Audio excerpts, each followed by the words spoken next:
오늘 하나님 말씀 출애굽기 35장 4절에서 35절입니다. 긴 말씀인데 35장 4절에서 35절 말씀인데요. 읽으실 때 제가 나눠드린 프린트물에 여기 단락별로 정리를 좀 했습니다.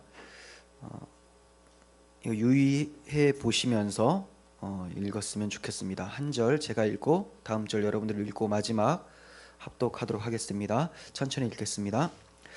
모세가 이스라엘 자손의 온 회중에게 말하여 이르되 여호와께서 명령하신 일이 이러하니라. 이르시기를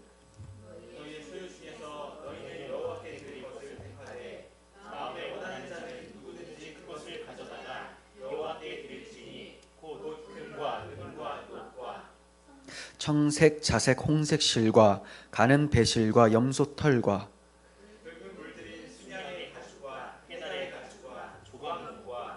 등유와 및 관유에 드는 향품과 분향할 향을 만드는 향품과. 자, 여기까지 잠깐 보시면 모세가 하나님의 말씀을 이제 대언해서 명령을 합니다. 성막을 만들라라는 명령을 하는데, 만들기 전에 성막을 만들려면 예물이 있어야 될 거 아닙니까? 그 기구들, 필요한 물품들이 있어요. 이것들을 가지고 와서 드려라라는 단락이 이 단락이에요. 드려라. 그래서 제가 붉은색으로 드려라라고 이렇게 해놨었죠. 자, 그 다음 단락을 이제 제가 읽을 텐데 만들라입니다. 만들라. 자, 드리라고 하고 드렸으니까 만들라라는 명령이 주어져요. 10절 읽겠습니다. 제가 물은 너희 중에 마음이 지혜로운 자는 와서 여호와께서 명령하신 것을 다 만들지니 곧 성막과 천막과 그 덮개와 그 글가리와 그 널판과 그 띠와 그 기둥과 그 증거개와 그 채와 속죄소와 그 가리는 휘장과 상과 그 채와 그 모든 기구와 전설과 불 켜는 등잔대와 그 기구와 그 등잔과 등유와 분향단과 그 채와 관유와 분향할 향품과 성막문의 휘장과 번제단과 그 놋 그물과 그 채와 그 모든 기구와 물두멍과 그 받침과 뜰의 포장과 그 기둥과 그 받침과 뜰문의 휘장과 장막 말뚝과 뜰의 말뚝과 그 줄과 성소에서 섬기기 위하여 정교하게 만든 옷, 곧 제사 지낼 때에 제사장 아론의 거룩한 옷과 그의 아들들의 옷이라. 네, 이런 것들을 만들라라고 하셨습니다.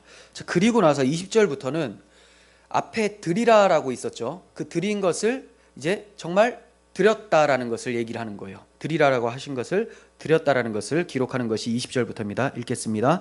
이스라엘 자손의 온 회중이 모세 앞에 물러갔더니 마음이 감동된 모든 자와 나오는 모든 자가 와서 회막을 짓기 위하여 그 속에서 쓸 모든 것을 위하여 거룩한 옷을 위하여 예물을 가져다가 여호와께 드렸으니 곧 마음에 원하는 남녀가 와서 팔찌와 귀고리와 가락지와 목걸이와 여러 가지 금품을 가져다가 사람마다 여호와께 금 예물을 드렸으며 불을 청색, 자색, 홍색 실과 가는 배실과 염소털과 붉은 물들이 향의 향이 가죽과 해달의 가죽이 있는 자도 가져왔으며 은과 놋으로 예물을 삼는 모든 자가 가져다가 여호와께 드렸으며 섬기는 일에 소용되는 조각목이 있는 모든 자는 가져왔으며 마음이 슬기로운 모든 여인은 손수 실을 빼고 그 뺀 청색, 자색, 홍색 실과 가는 배실을 가져왔으며 마음의 감동을 받아 슬기로운 모든 여인은 염소털로 실을 뽑았으며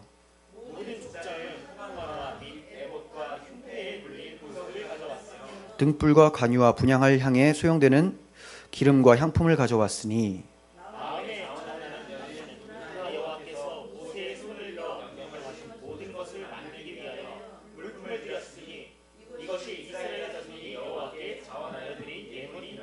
네, 그리고 나서 이제 그 앞에서 또 만들라라고 하셨잖아요. 그러니까 이제 만들 사람을 지정해 주시는 것이 나옵니다. 만들 사람. 자, 30절 모세가 이스라엘 자손에게 이르되 볼지어다 여호와께서 유다 지파 훌의 손자요 우리의 아들 브살레를 지명하여 부르시고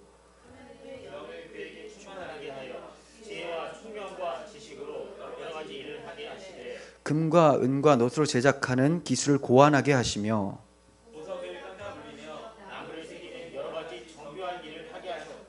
또 그와 단지파 아이사마게 아들 오홀리압을 감동시키사 가르치게 하시며 지혜로운 마음을 그들에게 충만하게 하사 여러 가지 일을 하게 하시되 조각하는 일과 세공하는 일과 청색, 자색, 홍색, 색칠과 가는 배실로 수놓은 일과 짜는 일과 그 외 여러 가지 일을 하게 하시고 정교한 일을 고안하게 하셨느니라.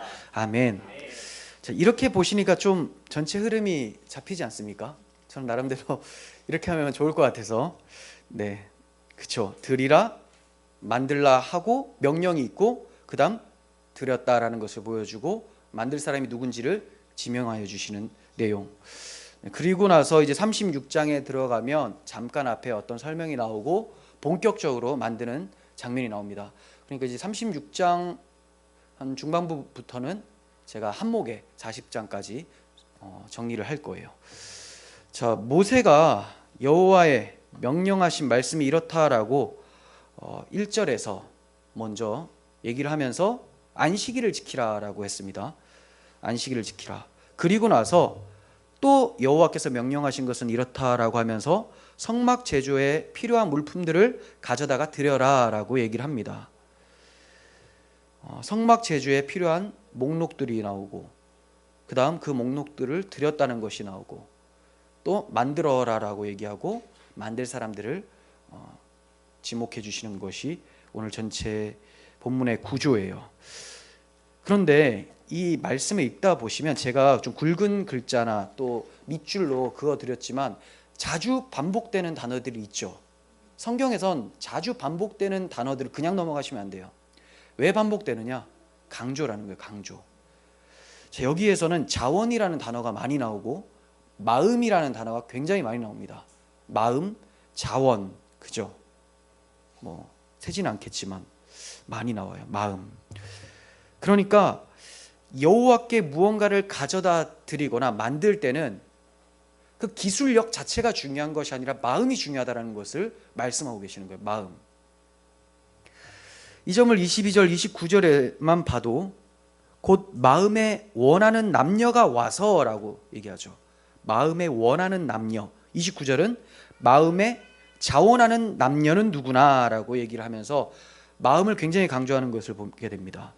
바울도 이것을 알고 있었죠. 하나님께서는 마음을 보시는구나, 중심을 보시는구나, 이걸 알고 있었어요.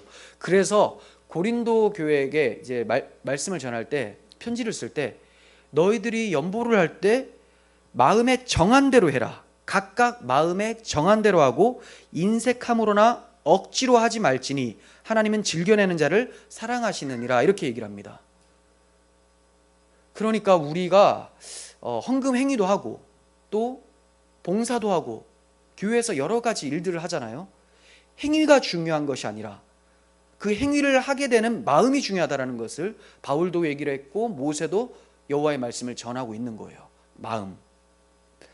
인색하거나 즐겨내지 않는 마음으로 겨우겨우 억지로 무언가를 하거나 드린다면 하나님께서 그것을 받으시겠습니까?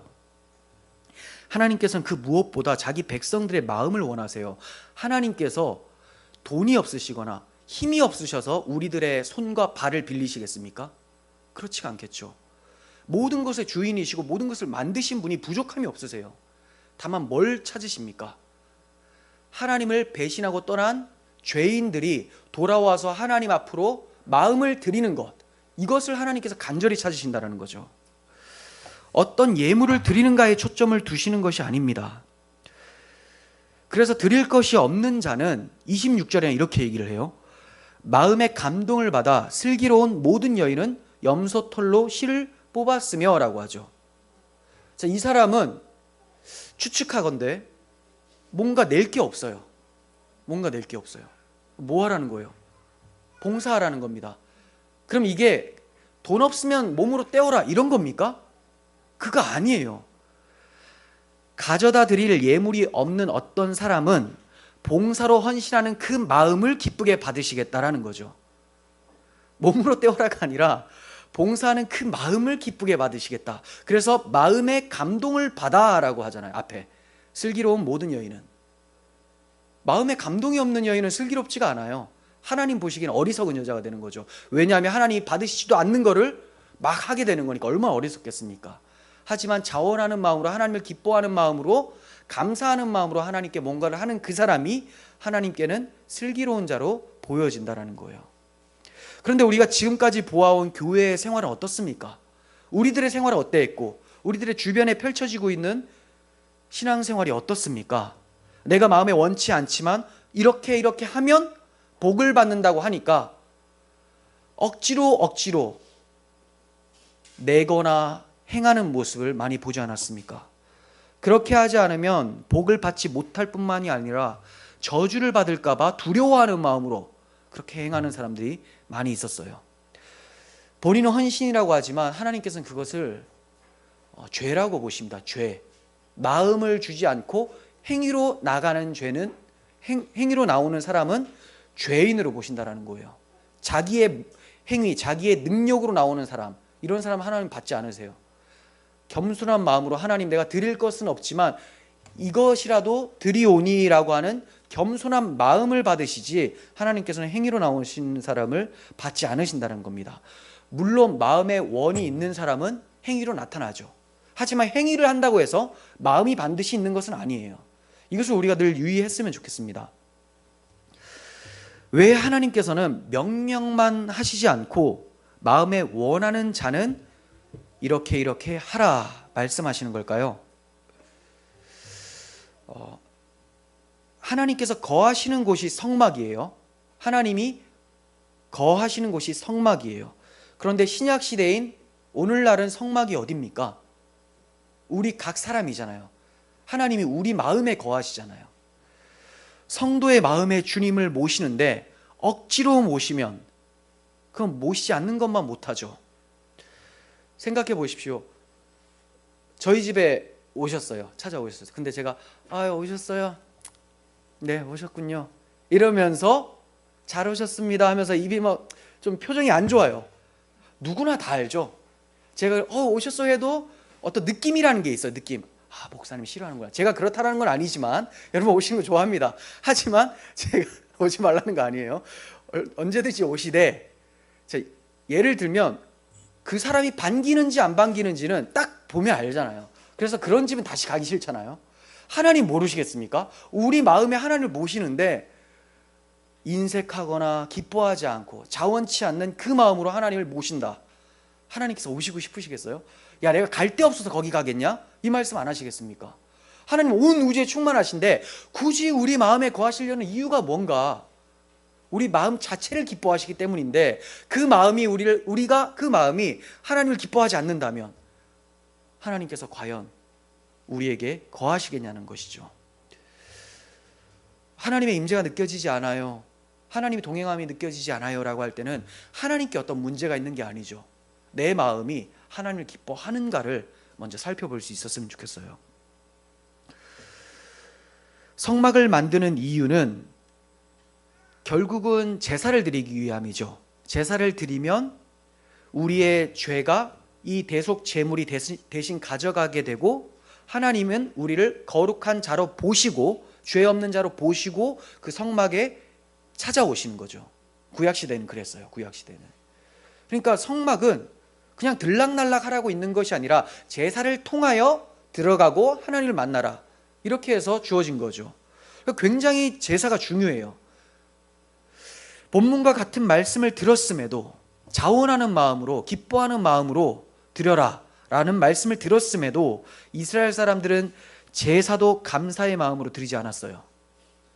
이 점을 시편 기자가 고발을 하고 있습니다. 한번 보겠습니다. 50편 23절입니다. 감사로 제사를 드리는 자가 나를 영화롭게 하나니 그의 행위를 옳게 하는 자에게 내가 하나님의 구원을 보이리라. 이 말씀을 왜 하고 있냐? 이 고백을 왜 하고 있냐? 감사로 제사를 드리는 사람을 찾기가 어려워져 버렸죠. 이스라엘 백성들의 모습이, 이스라엘의 지도자들의 모습이 이러했어요. 전체가 다 하나님 앞에 나아가는 제사가 인색했죠. 심지어 말라기서 보면 하나님께서 그 제사 좀 가지고 오지 마라, 그 제물 가지고 오지 말고 나한테 제물을 드리지 마라, 성전 문을 좀 닫았으면 좋겠다. 그래야지 너희가 그 더러운 제사를 안 드리지. 마음 없이 나오는 것 하나님이 보시지 않는다라는 거죠. 성막을 만들거나 제사를 드리거나 무엇을 바탕으로 해야 됩니까? 감사의 마음이에요. 마음. 감사는 억지가 아니라 받은 은혜로 인해서 자원하는 마음을 얘기를 합니다. 갑자기 그냥 자원이 되지가 않죠. 어떤 동기가 있어야 돼요. 그 자원이란 것이 생기려면 받은 은혜가 있어야 됩니다. 하나님께서 자기 아들을 십자가에 내어주기까지 우리를 사랑하셔서 구원해 주시는 그 은혜를 받은 자는 감사함이 생기게 되고, 그 감사함으로 하나님 앞에 자원하는 마음으로 나아가게 되는 거죠.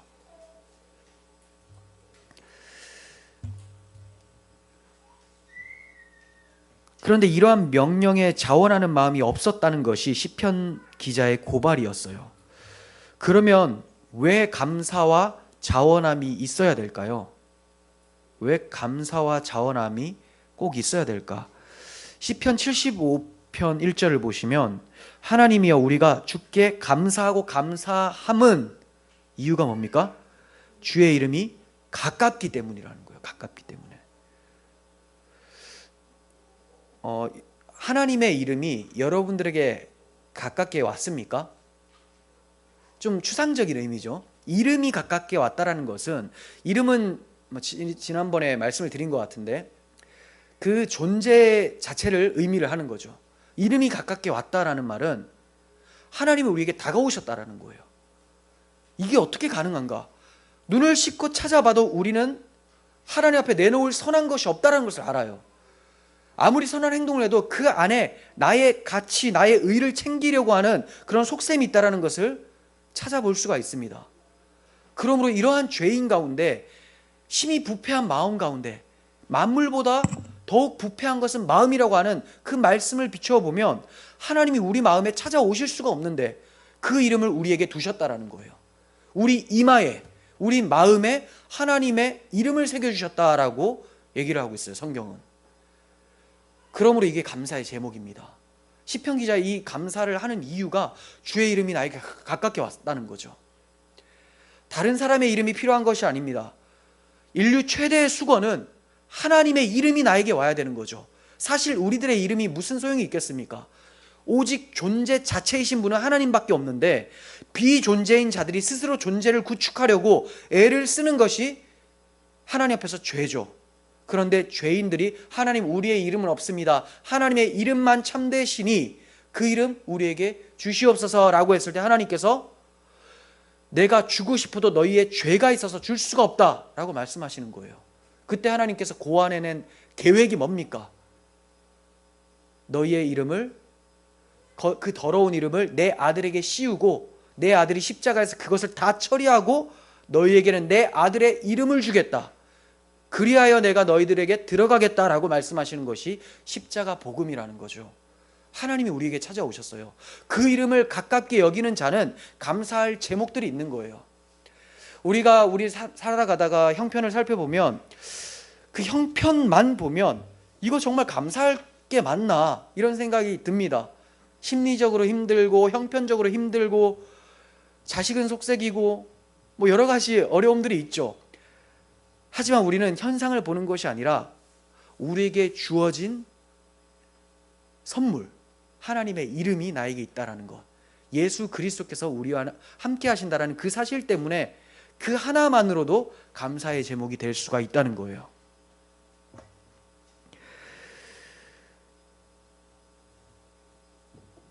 하나님의 은혜와 사랑은 모르고 형식적으로만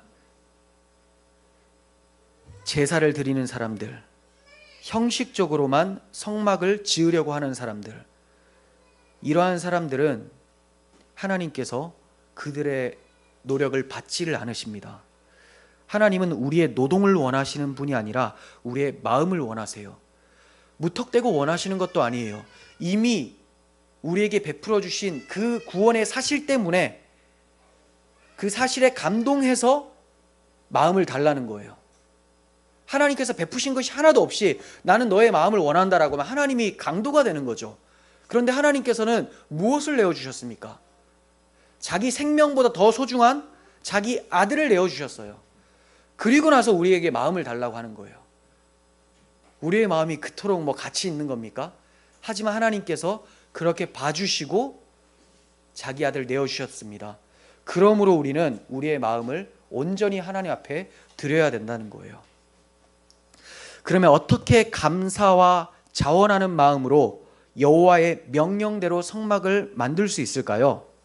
다시 말씀드리겠습니다. 어떻게 하면 감사하는 마음, 자원하는 마음으로 여호와의 명령대로 성막을 만들 수가 있을까요? 오직 하나님의 은혜가 찾아와야지만 가능합니다. 우리의 공로가 아니에요. 내가 기술이 좋고 실력이 뛰어나고 체력이 좋다, 그래서 만들어지는 것이 성막이 아닙니다. 이 점을 10절 이하에서 말씀하시는데요, 제가 요약해서 말씀드리면 하나님의 성막은 22절에 보면 마음에 원하는 남녀가, 또 25절에서 마음이 슬기로운 모든 여인과, 또 마음에 감동을 받아 슬기로운 모든 여인, 마음에 자원하는 모든 남녀가 만들라고 합니다. 그러니까 자원함이 없이는 만들지도 마라, 손 대지도 마라 이거예요. 자원함이 없이 만들면 그거 그냥 텐트가 되는 거예요. 텐트. 그런데 자원하는 자는 만들라, 이렇게 말씀하세요. 그런데 이러한 감동과 슬기로운 마음을 하나님이 주신다고 얘기를 합니다. 브살렐이라고 하는 총책임자에게 하나님의 영을 충만하게 하여 지혜와 총명의 지식으로 여러 가지 일을 하게 하세요. 브살렐이 자기가 직접 하겠다고 나선 것이 아니라 하나님이 지명하여 부르시고 그에게 영을 충만하게 주셔서 지혜와 총명으로 여러 가지 일을 하시게 만들었다라고 성경은 얘기하고 있어요. 그러니까 그의 노력이 아니죠. 물론 겉에서 보면 그가 하는 게 맞아요. 그가 열심히 만듭니다. 하지만 그 원동력이 어디서부터 왔냐? 하나님으로부터 출발했다고 성경은 얘기를 하고 있어요. 하나님의 영으로 감동되어야지 자원하는 마음도 나오고 슬기로운 마음도 나오는 거예요. 그러므로 하나님의 영을 충만하게 하시고 지혜로운 마음을 그들에게 충만하게 하셔서 그 모든 일을 하게 하셨다고 말씀하는 거예요. 내 마음의 주인이 나 자신이 아니라는 나 자신이라는 착각에서 벗어나야 되죠. 내 마음의 주인이 내가 아닙니다. 하나님입니다. 만약에 내가 내 마음의 주인이었다면 우리는 아마 세상에서 가장 성공한 사람이 되어 있을 거예요. 세속적으로도. 공부해야 되겠다 하면 그냥 하는 거죠. 마음이 움직이려고 그래. 다시 돌아와. 그럼 또 그냥 돌아와서 하는 거예요. 그런데 왜 우리가 우리 마음을 컨트롤 못합니까? 슬프고 싶지 않은데 슬퍼요. 괴롭고 싶지 않은데 막 괴로워요. 왜 그렇습니까? 주인이 아니란 증거잖아요.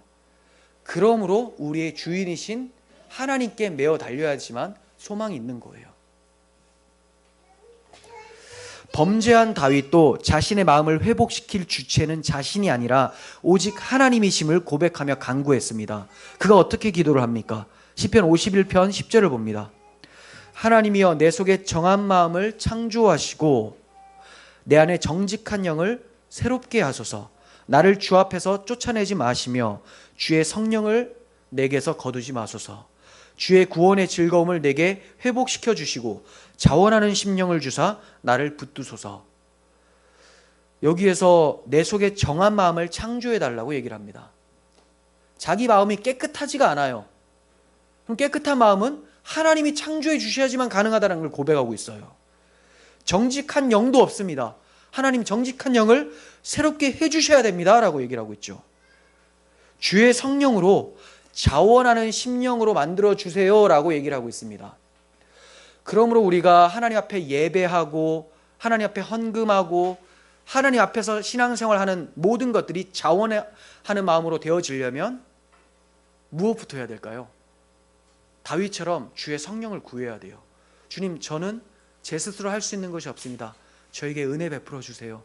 예배도 하나님의 은혜가 아니면 억지로 할 수밖에 없는 죄인입니다. 하나님, 제 마음을 창조해 주시고 새롭게 하시고 서로 사랑하며 섬기는 마음까지 창조해 주시옵소서. 사랑을 실천할 수 있도록 도와주시옵소서. 모든 것들이 다 주님께 간구함으로부터 시작이 되어져야 돼요. 여호와께서 브살렐과 오홀리압에게 영을 부어주셔서 그들이 지혜와 총명으로 성막을 만들어냅니다. 그러므로 성전은 하나님 자신이 만드시는 거죠. 브살렐과 오홀리압이 사용이 되어져요. 그들뿐만이 아니라 모든 백성들이 다 사용이 되어지지만 지금까지 말씀드렸다시피 그들의 마음 자체가 그들에게 달려있는 것이 아니라 하나님께 달려있기 때문에 하나님이 사용하셔서 성막을 짓습니다. 그러므로 성막을 누가 짓느냐? 하나님이 지어요. 그런데 얼마나 어줍지 않게 우리가 하나님의 성막을 짓자, 이스라엘 백성들도 그러한 모습들이 있었고, 오늘날에 성막도 아닌 교회 건물, 이거 우리가 우리 힘으로 지어내자 라고 하는 그런 구호들이 있지 않습니까? 그게 어떻게 성막입니까? 교회 건물이 어떻게 성막입니까? 그냥 건물이지. 그러면 거기에서 이동하면 그건 성막이 아닌 것이 됩니까? 그전에는 성막이었다고 했다가 자기들이 빠지면 그래도 옛 성전 이런 얘기를 합니다. 구성전, 신성전. 뭐 성전이 이렇게 많아요. 건물이에요, 건물. 그런 것이 성전이 아니에요. 그런 거는 얼마든지 사람의 노동으로 지어질 수가 있어요. 하지만 하나님의 성막은, 하나님의 성전은 인간의 노력으로 절대 지을 수가 없습니다. 하나님이 개입하셔야지만 완성이 된다는 거예요. 이사야 66장 1절 봅니다. 여호와께서 이와 같이 말씀하시되 하늘은 나의 보좌요 땅은 나의 발판이니 너희가 나를 위하여 무슨 집을 지으랴? 내가 안식할 처소가 어디랴? 나 여호와가 말하노라. 내 손이 이 모든 것을 지었으므로 그들이 생겼느니라. 저는 오늘날 많은 교회 목사님들이나 건축위원장들이 이 말씀을 좀 깊이 새겼으면 좋겠습니다. 우리가 무슨 집을 지어서 하나님을 오시라고 말씀할 수 있겠습니까? 솔로몬이 성전을 짓고 나서 하늘의 하늘들이라도 주를 용납하지 못하겠거늘 이렇게 말씀했어요. 하물며 이 작은 성전이겠습니까? 그러니까 이것도 그냥 모형일 뿐, 하나님 뭔가를 설명하기 위한 그림자로 존재했을 뿐 하나님은 이런 곳에 거하는 분이 아니라는 것을 솔로몬이 알았다는 거예요. 구약의 사람도 알았는데 왜 신약에 우리가 밝히 드러난 빛이 있음에도 왜 우리가 모릅니까? 이게 모르는 게 이유가 있어요. 욕심 때문에 그래요. 욕심. 자기를 나타내고 자기의 기득권을 챙기려고 하는 그 욕심 때문에 하나님의 은혜는 저버리고 자신을 드러내고자 하는 시도가 나타난다는 거죠.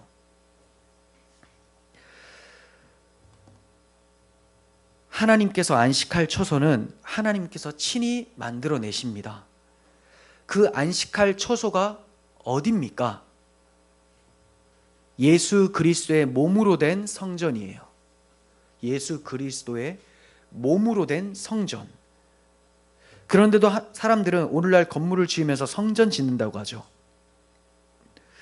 하지만 하나님께서 안식하실 처소는 사람의 손으로 만들어낼 수가 없고 오직 하나님의 아들 예수 그리스도께서 만들어내세요. 하나님께서 자기 아들을 보내셔서 하나님이 거할 성막을 만들어내신다는 겁니다. 그 성막이 바로 교회입니다. 교회. 건물이 아니라 우리들. 그래서 사도 바울은 너희가 성령이 거하는 전이 아니냐, 성령의 전이 아니냐라고 얘기를 하죠. 그리스도, 예수 그리스도라고 하는 하나님께서, 하나님의 아들께서 우리 마음에 계시니 하나님이 우리 마음에 거하시는 거예요. 그리스도가 없는 마음에는 하나님이 거하시지 않죠. 그러므로 하나님께서는 자신이 거하실 처소를 만들기 위해서 자기 아들을 내어주시고, 자기 아들을 십자가에 내어주셨는데도 죄인들이 그 아들을 믿지를 못하자 주의 성령을 보내주셔서 믿게 하세요. 그래서 그리스도를 영접하게 하십니다. 그리고 나서 하나님이 그 안에 찾아 들어가신다는 거예요. 그러므로 처음부터 끝까지 예수님께서 오시고 십자가에서 죽으시고 부활하시고 그리고 그분이 우리 마음에 들어오는 데까지도 우리가 할 수 있는 것이 아무것도 없고 하나님의 은혜로만 주어진다는 것을 성경에서 얘기를 하고 있어요. 그러면 이것을 아는 사람들은 무엇을 얘기를 할까요? 하나님 도와주세요. 저에게 은혜를 베풀어 주세요. 이 얘기를 하겠죠. 가난한 심령이 될 수밖에 없습니다. 하나님을 알고 복음이 무엇인지를 안다면 우리가 어떻게 구원받았는지를 안다면 가난할 수밖에 없어요. 마음이 겸손해질 수밖에 없어요. 낮아질 수밖에 없어요. 목을 곧게 할 수가 없습니다. 그러므로 교만한 사람은 그리스도인이라고 할 수가 없는 것이죠.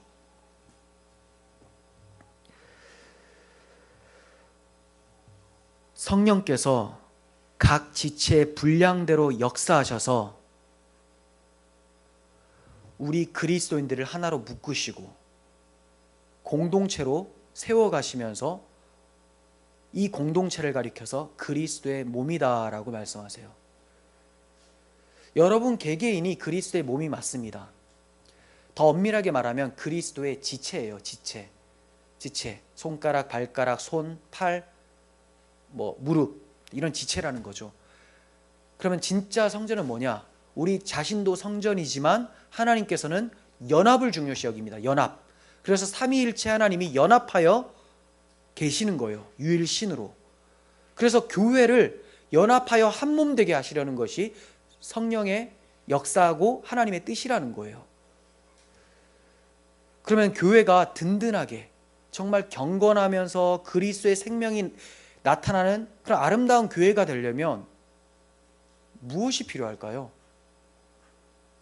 당연히 사랑이 필요하겠죠. 근데 그 사랑은 우리로부터 나오는 것이 아니라 주의 성령으로부터 찾아오는 거죠. 제가 이렇게 말씀드리는 이유는 우리의 모든 시작과 우리 개개인의 신앙의 출발부터 공동체의 시작과 끝까지 다 하나님의 은혜가 도배되었다라는 것을 말씀을 하고 있는 것입니다. 그러므로 이 원리를 아는 모세는 성막을 만들 목적을 말하고 나서 이것을 시행할 총책임자 브살렐과 또 동역자 오홀리압을 발표하면서도 그 사람들을 높이거나 자랑하지 않아요. 모세는 알고 있었던 거예요. 하나님의 은혜가 그들을 세우고 만들어내는 것이다. 이걸 알고 있었기 때문에 오홀리압 대단한 사람이야, 브살렐 아주 놀라운 사람이지, 이런 말 하나도 안 합니다. 성경은 사람 높이지 않아요. 다른 인문학 책이나 위인 전기 보면 사람들이 높아지고 사람의 가능성을 얘기를 합니다. 위인 전기가 있죠. 성경은 위인 전기가 아니에요. 사람의 실체를 그대로 까발리는 책이죠. 아무것도 아니다라는 것. 그리고 하나님만 참되시고 선하시다를 나타냄으로써, 그걸 알게 함으로써 구원을 발생시키세요. 그걸 모르면 절대로 구원받을 수가 없습니다. 하나님을 필요로 하지 않으니까, 자기가 충분히 괜찮은 사람이니까 하나님이 중요하지 않아요. 모세는 인간이 어떠한 자인지를 알았고 하나님이 어떠한 분인지를 알고 있었기 때문에 하나님 앞에서 감히 인간을 높일 수가 없었던 거예요. 31절 다시 봅니다. 하나님의 영을 그에게 충만하게 하여 지혜와 총명과 지식으로 여러 가지 일을 하게 하시되 라고 합니다. 하나님의 영을 충만하게 하여 여러 가지 일을 하게 하셨다. 여기에 부살렐이 낄 자리가 어디 있습니까? 또 34절 35절 단지파 아이 사막의 아들 오홀리압을 감동시키사 가르치게 하시며 지혜로운 마음을 그들에게 충만하게 하사 여러 가지 일을 하게 하시되 정교한 일을 고안하게 하셨다. 그러니까 하나님이 감동시키고 지혜로운 마음을 충만하게 하셔서 하게 하셨다. 오홀리압이 설 자리가 어디 있습니까? 모세가 이렇게 하나님만 높이는 거, 이거 굉장히 쉬워 보이고 당연한 것처럼 보이잖아요. 하지만 막상 모세가 이제 목회자와 같은 역할이니까 목회자 입장에서 이거 쉽지 않아요. 왠지 아세요? 교인들을 칭찬하고 참 놀랍습니다, 대단한, 괜찮은, 너무 좋으신 성도님입니다, 막 칭찬을 하고 아주 능력이 많아요 하면 세속적으로 보면 목회가 굉장히 쉬워져요. 막 들떠가지고 막 다 좋다고 더 열심히 하게 되죠. 하지만 그것을 하지 않고 하나님이 다 하셨습니다, 이 사람이 했는데 하나님이 하셨다면 얼마나 서운하겠어요. 하나님이 다 하셨다고 할 때 할렐루야를 외칠 수 있는 성도들이 정말 귀한 성도들이죠. 목회자도 그런 부분에서 흔들릴 수가 있어요. 하지만 이러한 모세를 보면서 저도 다시 한번 마음을 붙잡죠. 물론 제가 칭찬을 합니다. 칭찬을 하지만 하나님이 당신을 통하여 하셨습니다라고 말씀을 드리도록 하겠습니다. 성경은 사람이 높아지는 것을 극도로 경계해요. 사람이 높아지는 걸 정말 싫어합니다. 고린도전서 1장 29절 한번 볼까요? 이는 아무 육체도 하나님 앞에서 자랑하지 못하게 하려 하심이라. 자, 앞에 어떤 내용이 있냐면 하나님께서 예수님을 보내시고 제자들을 부르시는데 제자들이 굉장히 볼품없습니다. 그 이유가 뭐냐? 자랑하지 못하게 하려고 이런 사람들을 뽑았다라는 거예요. 그렇죠? 로마서 3장 27절. 그런즉 자랑할 때가 어디 있느냐? 있을 수가 없느니라. 무슨 법으로냐? 행위로냐? 아니라 오직 믿음의 법으로니라. 믿음으로 구원받았는데 자랑할 때가 어디냐 이 말이에요. 믿음도 선물이다라고 에베소서에서는 얘기해요. 그러니까 믿음도 선물로 받았고 행함이 하나도 없이 구원받았으니 자랑할 게 어딨냐? 있을 수가 없다라고 얘기하죠. 있을 수가 없다. 교회에서 막 자랑하잖아요. 그러니까 이게 문제가 생겨요. 항상 자랑하는 사람들이 문제를 일으키고 그 자랑을 듣는 사람들이 그 자랑이 듣기 싫어서 문제가 발생하게 됩니다. 서로 다 낮추면 누구만 높아집니까? 예수님만 높아지니 교회가 든든히 서가요. 그래서 성경은 극도로 자랑을 저지합니다. 에베소 2장 9절. 행위에서 난 것이 아니니 이는 누구든지 자랑하지 못하게 함이라. 누구든지 어떤 일을 하건 돈이 많건 똑똑하건 자랑하지 못하게 하려 함이라 라고 합니다. 바울 사도가 자랑이라는 문제를 어째서 이토록 무겁게 다루고 있을까요? 인류의 시조 아담이 이 자랑 때문에, 교만함 때문에, 하나님처럼 되겠다라는 그 교만함 때문에 하나님 앞에서 추방을 당하게 되었기 때문에 그래요. 그래서 타락한 인간의 첫째 특성이 자기중심적이에요. 자기중심적. 하나님 중심에서 인간 중심으로 전환, 이것이 타락이죠. 그리하여 인간은 칭찬받고 높임받고 드러내고 자랑하기를 좋아하게 되었습니다. 자랑은 반드시 교만을 가지고 와요. 그래서 교회 내에 침투하면 분열이 생기는 겁니다. 가정에 침투하면 불화가 생기는 것이고, 하나님 앞에서 자랑은 치명적인 병이에요. 브살렐과 오홀리압은 많은 수고를 하고 성막을 공교히 만들었다 해도 자신을 자랑하려고 했다면 하나님께서 그 성막을 받으셨겠습니까? 안 받으세요. 성막 짓는 그 실력이 물론 있어야 되겠지만 성막을 설계도를 보고 아무나 못 짓는 것일까요? 지을 수 있습니다. 그냥 지을 수 있는 거예요. 그런데 왜 아무나 못 짓냐? 마음이 있어야지 지을 수 있다는 거예요. 마음, 자원하는 마음. 감사와 자원하는 마음이 있다면 필히 은혜를 받았다는 증거라고 말씀을 드렸습니다. 은혜를 받았으면 어떻게 됩니까? 겸손해지죠. 겸손한 자가 성막을 지을 수가 있는 거예요.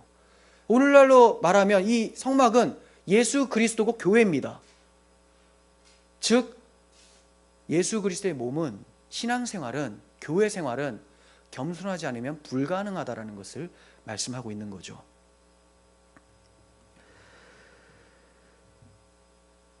그러므로 야고보는 주 앞에서 낮추라, 그리하면 주께서 높이시리라 라고 말씀하고 있습니다. 야고보서 4장 9절부터 한번 보겠습니다. 슬퍼하며 애통하며 울지어다.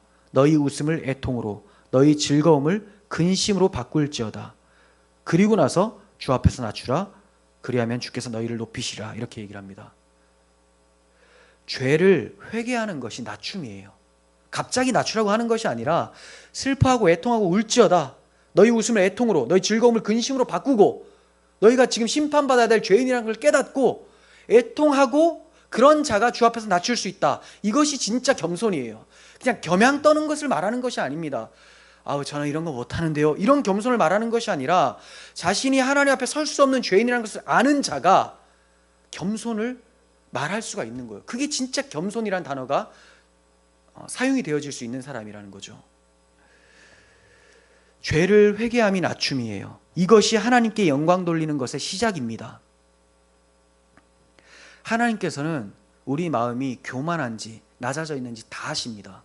시편 138편 6절 보세요. 여호와께서는 높이 계셔도 낮은 자를 굽어 살피시며 멀리서도 교만한 자를 아신다라고 해요. 높이 있어도 낮은 자를 굽어 살핀다. 가난한 심령, 겸손한 사람 다 찾아보신다라는 거예요. 멀리 있어도 교만한 사람 기가 막히게 눈에 다 들어온다는 거죠.